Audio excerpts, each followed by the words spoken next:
O medo de perder direitos históricos, tais como o 13º salário e férias, tem levado milhares de trabalhadores às ruas em protesto contra as reformas trabalhistas e previdenciárias que ainda não foram encaminhadas ao Congresso. As manifestações também têm reações contrárias às terceirizações. A PEC 241, que tramita e trata do congelamento orçamentário federal por 20 anos, e a PLP 257. E para falar mais sobre a luta para que esses direitos conquistados se mantenham, eu converso ao vivo aqui no Jornal da Manhã com o presidente do Sindicato dos Trabalhadores de Ensino Público em Mato Grosso, professor Henrique Lopes. Bom dia, professor, seja bem-vindo.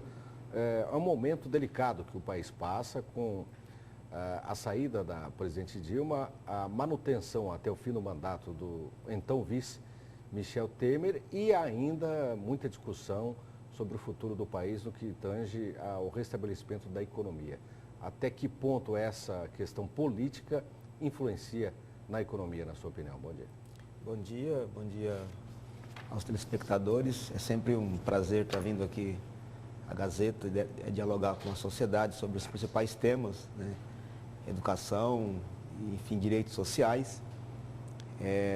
Na verdade, os trabalhadores, de um modo geral, seja do serviço público, seja do setor privado, convivem hoje com uma série de ameaças em função da chamada crise financeira, da chamada crise econômica, pretendem ajustar essa conta e o ajuste dessa conta não vem na perspectiva de mais investimento, de mais recursos para a saúde, para a educação, de mais direitos sociais. Quando se fala em reforma trabalhista, não se fala de reduzir jornada de trabalho, pelo contrário, se fala em aumentar. Quando se fala em reforma da Previdência, se fala em aumentar a idade mínima para a aposentadoria. Quando se fala também, de novo, na reforma trabalhista, não se fala em ampliar férias, trazer um 14º salário, não se fala em ampliar o tempo de licença maternidade. Pelo contrário, há uma série de preocupação colocada hoje naqueles que estão assumindo o poder, sobre tentando convencer a sociedade da necessidade de flexibilizar as leis, entre elas as leis trabalhistas, para que possam aí estar fazendo esse ajuste na perspectiva da retirada de direito dos trabalhadores. Inclusive, o projeto fala inclusive da prevalência do negociado sobre o legislado. Então, você abandona aquilo que está estabelecido na lei e aquilo que as possíveis negociações, dado a característica da maioria dos sindicatos que temos, que não tem esse histórico tão combativo, aquilo que for negociado com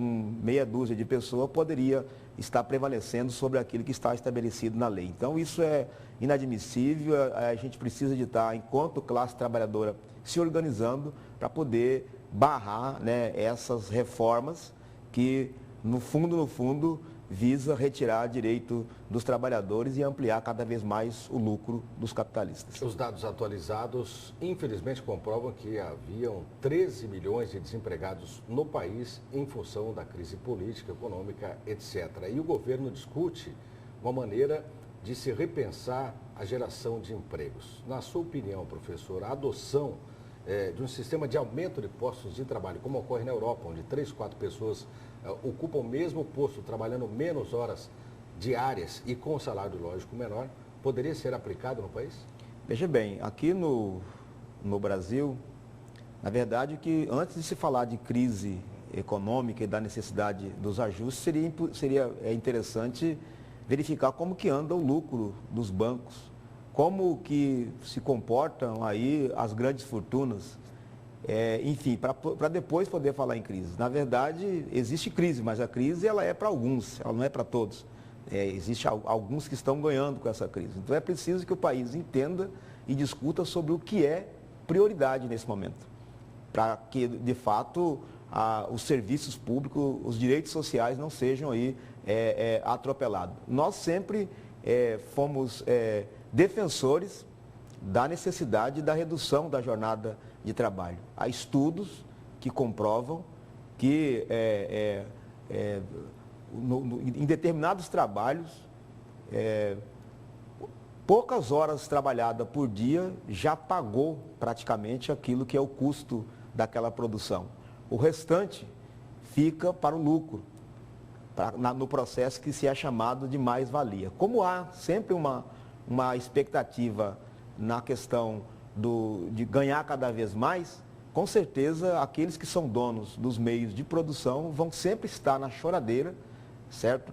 Para que o trabalho seja ampliado e que os direitos sejam reduzidos, visando ampliar aí os seus lucros. Então, enquanto classe trabalhadora, não dá para poder aceitar a lógica da crise ser ajustada sobre os trabalhadores. Agora, nós entendemos que a necessidade, sim, de fazer a redução da jornada de trabalho sem redução de salário, para que a gente possa, inclusive, ter aí mais empregos. E, além de tudo, se a gente tem uma crise hoje estabelecida no país, é preciso que os empresários também façam uma reflexão sobre como anda a competitividade dos nossos produtos lá fora, até porque quando não se investe em educação, quando não se investe em estrutura, quando não se consegue baixar o custo da produção, com certeza aqueles países mais desenvolvidos que conseguiram fazer investimento sério, né, estão aí saindo na frente. Então, acho que tem uma série de questões que precisam ser repensadas antes de querer fazer o ajuste sobre aqueles que desempenham sua atividade no cotidiano. Presidente, nós tivemos recentemente, o governo enfrentou uma das maiores greves dos servidores da história de Mato Grosso. As categorias voltaram ao trabalho, mas ainda não foram contempladas totalmente em seus pleitos. No caso específico dos professores, o que é que está faltando, além do RGA?